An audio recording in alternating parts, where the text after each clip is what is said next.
Hello, everyone. My name is Emily. Welcome to English Club. I am so happy to be here with you today. I hope you are all doing wonderfully. Today is a special day because we are going to talk about something really interesting, something that will help you sound more natural when you speak English. Hello, Emily. How are you doing today? Hi, Paul. I am doing great. Thank you so much. How about you? How has your day been? My day has been excellent. Thank you for asking. I am excited about our topic today. It is going to be very useful for our listeners. The weather is nice today, is it not? Yes, the weather is beautiful. It is sunny and pleasant. Perfect weather for learning something new. Speaking of learning, I want to ask you something. Have you ever given advice to someone in English and felt like something was missing? Like your words did not have the same impact as when a native speaker gives advice? Yes, I have felt that way. Even when my grammar is correct and my vocabulary is good, sometimes the advice sounds too formal or too stiff. It does not flow naturally. Native speakers seem to have a special way of giving advice that sounds casual and friendly. Do you know what I mean? I know exactly what you mean, and that is what we are going to talk about today. The secret is idioms. Native English speakers use idioms all the time when giving advice. These idioms make the conversation feel more natural, more authentic. They add color and personality to your words. Idioms are so important. They are like the secret sauce of natural English. When you use idioms, you sound less like a textbook and more like a real person. But idioms can be tricky. They are not always logical. You cannot just translate them word for word. You need to understand what they really mean. Exactly. And today we are going to explore some common idioms that native speakers use when giving advice. We will explain what they mean, how to use them, and give you examples. By the end of this conversation, you will have new tools to make your English sound more natural and confident. That sounds great. I am ready to dive in. But before we start, should we remind our listeners to support the channel? Yes, good idea. Before we start today's topic, please like and subscribe to our channel for more English learning videos. Your support really means a lot to us. It helps us create more content to help you improve your English. Yes, please take a moment to like and subscribe. We appreciate every one of you. Your engagement helps us grow and continue making these videos. Thank you so much. Now, let us talk about advice idioms. Paul, when you think about giving advice in English, what comes to mind? Well, the basic phrases come to mind, like you should, or you need to, or I recommend that you. These are correct and useful, but they are also very direct and sometimes a bit formal. Native speakers often use more colorful expressions. Yes, and that's where idioms come in. Let me give you an example. Instead of saying you should be careful, a native speaker might say you should watch your step. This is an idiom. It means the same thing, but it sounds more natural and interesting. That is a good example. Watch your step is literally about looking where you are walking so you don't trip, but figuratively, it means to be careful in any situation. It could be about making decisions, dealing with people, or handling a difficult situation. Exactly. The literal meaning and the figurative meaning are related, but not the same. That is what makes idioms interesting and sometimes confusing. Let me ask you, do you know any other idioms for giving advice? Yes, I know several. One that I hear often is bite the bullet. This idiom means to do something difficult or unpleasant that you have been avoiding. If someone is afraid to go to the dentist, you might say, you just need to bite the bullet and make an appointment. That is a perfect example. Bite the bullet is such a common idiom. Do you know where it comes from? The origin story is interesting. I think it comes from old times, maybe during wars, when soldiers had to undergo surgery without anesthesia. They would literally bite on a bullet to help them endure the pain. So the idiom means to endure something difficult with courage. Yes, that is the origin story. It is quite dramatic. But now we use it for any situation where someone needs to face something unpleasant. It does not have to be as extreme as surgery. It could be having a difficult conversation, paying a big bill, or doing a task you have been procrastinating on. That is true.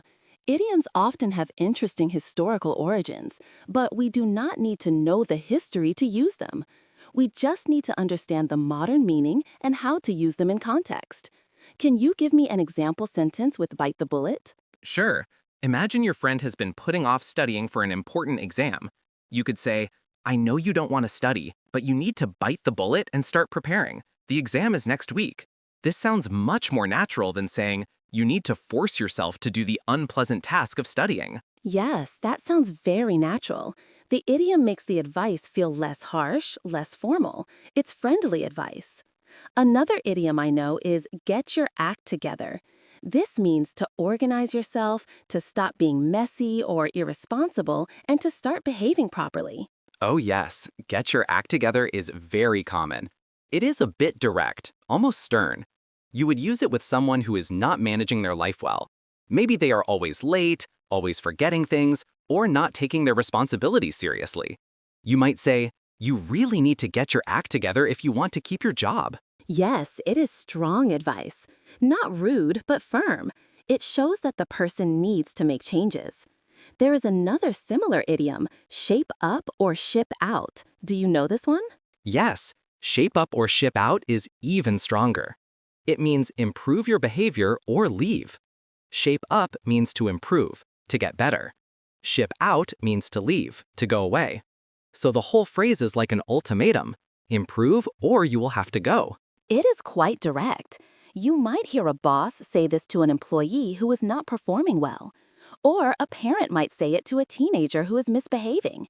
If you do not shape up and start doing your homework, you are going to fail this semester. Yes, exactly. These idioms for giving advice have different levels of directness. Some are gentle and friendly, others are firm and serious. You need to choose the right idiom for the situation. You wouldn't use shape up or ship out with your best friend in a casual conversation. That would be too harsh. That is a good point. Context matters, the relationship matters, and the situation matters. Let's talk about some gentler, friendlier idioms. What about take it easy? This is advice to relax, to not stress too much. Take it easy is very common and very friendly. If your friend is working too hard and getting stressed, you might say, hey, you should take it easy. Don't overwork yourself. Your health is important. Yes, it is caring advice. There is a similar idiom, go easy on yourself. This means to not be too hard on yourself, to not criticize yourself too much. If someone is beating themselves up over a mistake, you might say, go easy on yourself. Everyone makes mistakes. You will do better next time. That is beautiful advice. Go easy on yourself is very compassionate. It acknowledges that we all struggle sometimes and we should treat ourselves with kindness. Another gentle idiom is sleep on it. Do you use this one? Yes, sleep on it is great advice when someone is facing a difficult decision. It means to wait until tomorrow before deciding. Take time to think. Do not rush. I know you want to accept that job offer, but why don't you sleep on it? Think about it overnight and decide tomorrow with a fresh mind. That is perfect advice. Sleep on it recognizes that we often make better decisions after we have had time to think, rest, and gain perspective. Rushing into decisions can lead to regret. So this idiom encourages patience and reflection. Exactly, and there is truth to it. Our brains actually process information while we sleep. So sleeping on a decision can literally help us think more clearly. Another idiom about making decisions is follow your gut. Do you know this one? Oh yes, follow your gut means to trust your instincts, to trust your intuition. Your gut refers to your gut feeling, that inner sense you have about something. If someone is torn between two choices and logic is not helping, you might say, just follow your gut. What does your intuition tell you? That is good advice in many situations. Sometimes we overthink things. We make lists of pros and cons. We analyze everything. But in the end, our gut feeling is often right. Our subconscious mind picks up on things that our conscious mind misses. Yes, and follow your gut validates that inner knowing.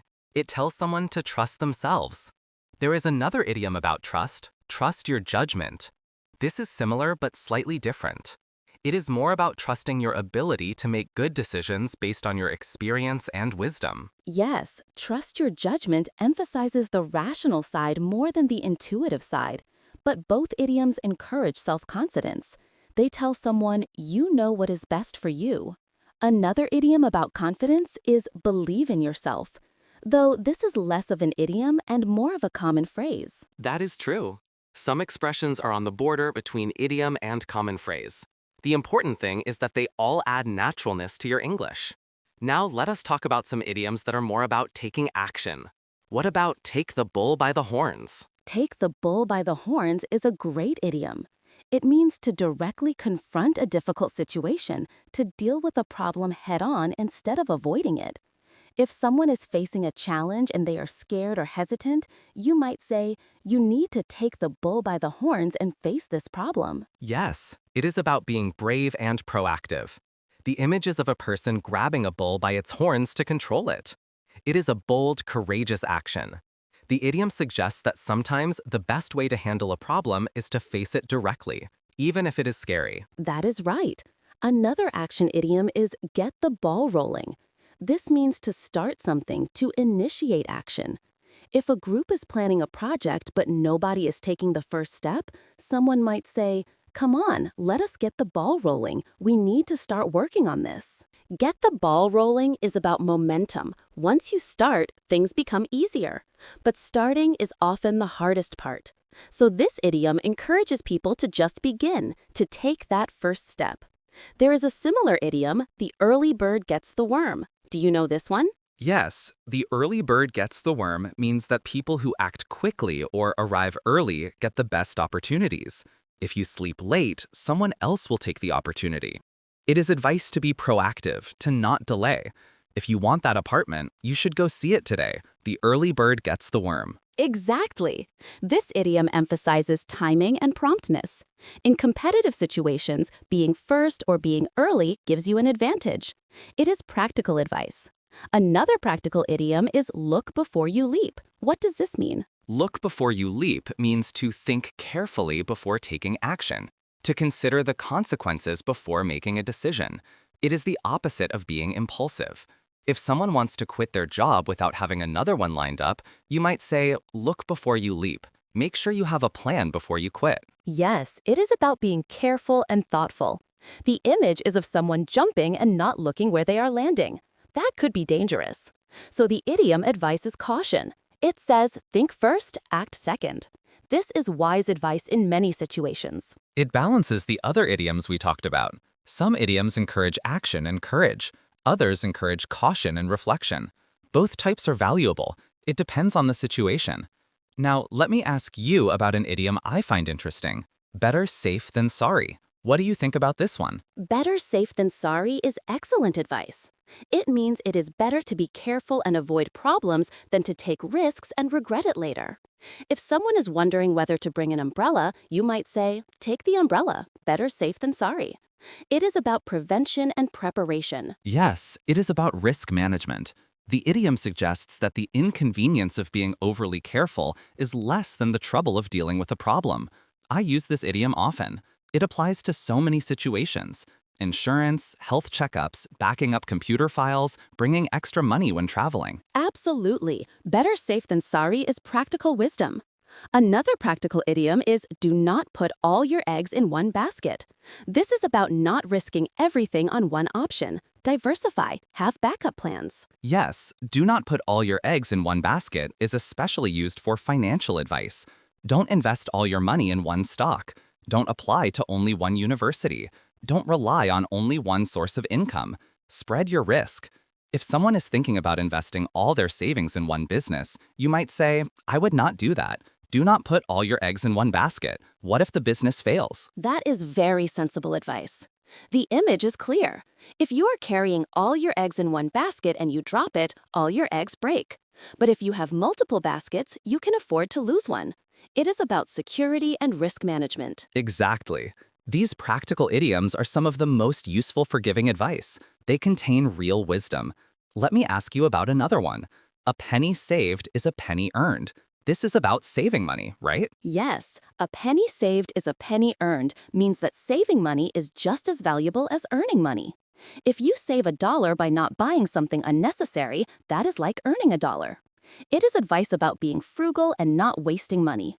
Do you really need to buy that expensive coffee every day? Remember, a penny saved is a penny earned. That is good financial advice. Though I must say, sometimes the expensive coffee is worth it. But the principle is sound. Being mindful of spending is important. Another money idiom is money does not grow on trees. This means money is limited. You cannot just get more whenever you want. Yes, money does not grow on trees is something parents often say to children who are asking for things. Can I have this toy? Can we go to the amusement park? And the parent says, money does not grow on trees. We need to be careful with our spending. It teaches children that money is earned through work. It is not infinite. That is a valuable lesson. These idioms pass down wisdom from generation to generation. They are not just language, they are culture, they are values. When you learn idioms, you are learning how native speakers think, what they believe is important. That is such an important point. Idioms reveal culture. They show what a society values. English idioms show that English speakers value action, courage, caution, wisdom, hard work, and common sense. These themes appear again and again in the idioms. Yes, and learning idioms helps you understand the culture better. It also helps you connect with native speakers. When you use an idiom correctly, native speakers recognize it. They feel like you understand them. It builds rapport. Absolutely. Now let us talk about some idioms that are specifically about giving advice in conversations. Sometimes we want to give advice gently without being pushy. There are idioms for this too. One is, if I were you. This is a polite way to give advice without being too direct. Yes, if I were you softens the advice. Instead of saying you should do this, you say, if I were you, I would do this. It is more diplomatic. It acknowledges that you are offering your opinion, not commanding them. If I were you, I would apologize to her. She seems really upset. That is much gentler than saying you need to apologize to her. The person receiving the advice feels less pressured. They can consider your suggestion without feeling forced. Another gentle phrase is you might want to. This also softens advice. You might want to is very polite. You might want to bring a jacket. It might get cold later. This is softer than you should bring a jacket. It is a suggestion, not an order. Native speakers use these softeners all the time to be polite. Yes, politeness is very important in English-speaking cultures. Direct commands can sound rude, even when you have good intentions. So we use these softening phrases and idioms. Another one is, it would not hurt to. This suggests trying something with minimal risk. It would not hurt to is clever. It implies this might help, and even if it doesn't, nothing bad will happen. For example, it would not hurt to double-check your work before submitting it. This is gentle encouragement to be thorough. Yes, and there is another similar one, you have nothing to lose. This means trying something has no downside.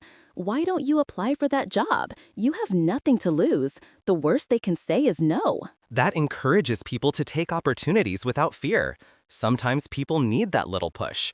Now, there are also idioms for when you want to tell someone not to do something. One is, don't bite off more than you can chew. What does this mean? Do not bite off more than you can chew means do not take on more responsibilities or challenges than you can handle.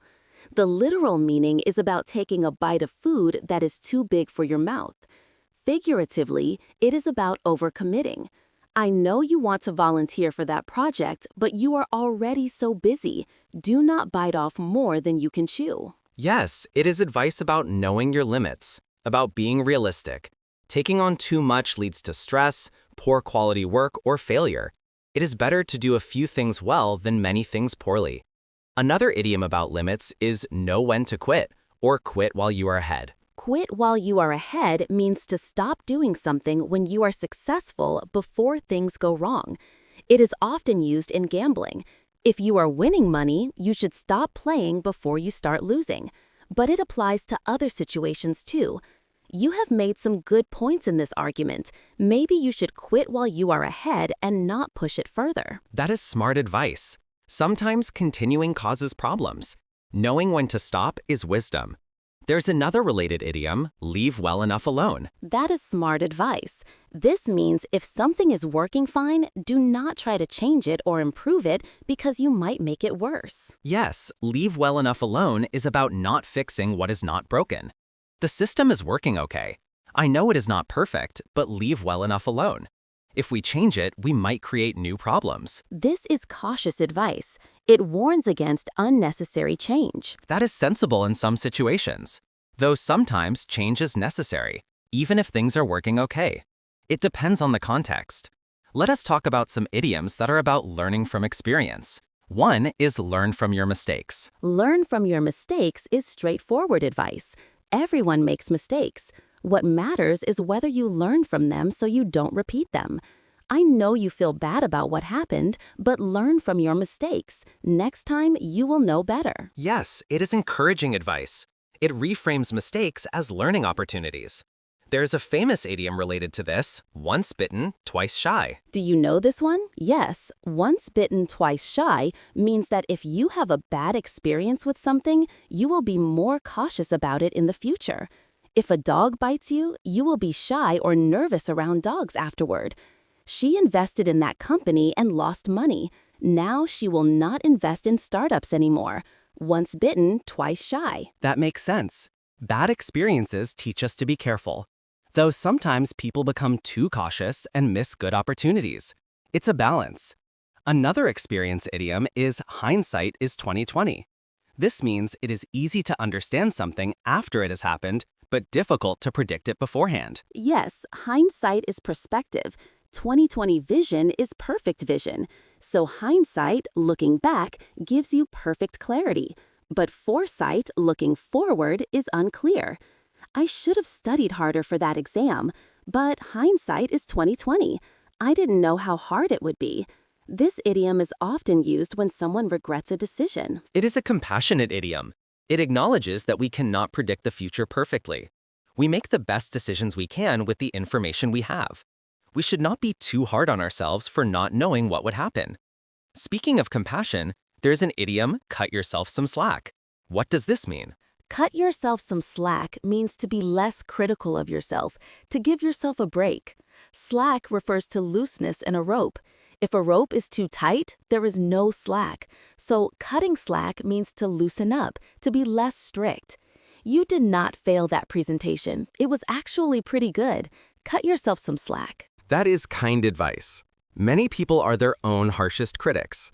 This idiom encourages self-compassion. There is a similar one for treating others, cut them some slack. This means to be less critical of others, to be more understanding. Yes, cut them some slack is about giving others grace, recognizing that everyone has bad days, everyone makes mistakes. I know he was late to the meeting, but cut him some slack. His car broke down this morning. It is advice to be more forgiving and understanding. These are beautiful idioms. They are not just about language, they are about values, like kindness and understanding. Now, let us talk about some idioms that are more informal or casual. These are idioms you might use with friends. One is go for it. This is encouragement to try something. Go for it is very casual and enthusiastic. If your friend is nervous about trying something new, you say, go for it. It is like saying, do it, you can do it, I believe in you. It is positive encouragement. I'm thinking about asking her out on a date. Go for it. What is the worst that could happen? Yes, go for it is all about taking chances. It is optimistic advice. Another casual one is just do it. This became famous because of a Nike advertisement, but it was a common phrase before that. It means to stop overthinking and just take action. Just do it is direct and motivating. It is for when someone is procrastinating or doubting themselves. I don't know if I should apply for that scholarship. Just do it. The application only takes an hour. What do you have to lose? Exactly. Simple, direct, effective. Another casual idiom is give it a shot. This means to try something, even if you're not sure you'll succeed. I have never played tennis before. Why don't you give it a shot? You might enjoy it. It is advice to be more encouraging without being pushy. It acknowledges that trying something new involves uncertainty, but encourages you to try anyway. There is another similar one, give it a go. This is more common in British English, I think. Yes, give it a go is British. It means the same thing as give it a shot. Try it, attempt it. Both are friendly, casual advice. Now, there are some idioms that are warnings. They tell you to be careful or avoid something. One is watch out. This is a warning to be alert to danger. Watch out can be immediate, like if someone is about to walk into a pole, you yell, watch out. But it can also be general advice. Watch out for scams when shopping online. It means to be cautious and aware of potential problems. Yes, and there is be careful, which is straightforward. But there is also tread carefully, which is more colorful. Tread means to walk, so tread carefully means to walk carefully. Figuratively, it means to proceed cautiously in a situation. That is a sensitive topic. Tread carefully when you bring it up with her. Tread carefully is good advice for delicate situations. It acknowledges that you need to proceed, but you need to be very careful about how you do it. Another warning idiom is don't count your chickens before they hatch. Yes, do not count your chickens before they hatch is about managing expectations. If you have chicken eggs, you might assume they will all hatch into chickens, but some might not hatch. So do not count them until they actually hatch. I know you think you will get that job, but do not count your chickens before they hatch. Wait until you get the official offer. That is wise advice. It prevents disappointment. Being optimistic is good, but being premature is risky. Another similar idiom is do not celebrate too early, or it is not over until it is over. These all convey the same idea. Wait until things are certain before celebrating. Yes, these are all about patience and realism. Well, Emily, we have covered so many idioms today. This has been such a rich conversation. I think our listeners have learned a lot. I hope so. We talked about idioms for encouragement, caution, action, wisdom, and so much more. The key takeaway is that idioms make your English sound natural. They add color and personality. They help you connect with native speakers. And the best way to learn idioms is to hear them in context, understand what they mean, and then practice using them. Do not try to memorize all of them at once. Pick a few that you like and start using them. Gradually, you will build up your collection of idioms. That is excellent advice. Start small. Use 1 or 2 idioms this week. Pay attention to when native speakers use idioms. Notice the context, notice the tone, then try using them yourself. With practice, they will become natural for you. Exactly. And do not be afraid to make mistakes. If you use an idiom wrong, that is okay. That is how you learn. Native speakers will usually understand what you meant, and they will appreciate that you are trying to speak more naturally. Yes, making mistakes is part of learning. And most native speakers are very patient and helpful with language learners. They want to help you improve. So do not let fear hold you back. Use those idioms. Practice giving advice the way native speakers do. Well said. Now, before we finish, let us ask our listeners a question. We want to hear from them. Yes, great idea. Dear listeners, we want to know, which idiom from today's conversation did you find most interesting or useful? And do you have any advice idioms in your native language? Please leave a comment below. We would love to hear from you. Yes, please share with us. Comparing idioms across languages is fascinating. Sometimes they are similar, sometimes completely different. Your comments will help everyone learn. And while you're here, please like this video if you found it helpful.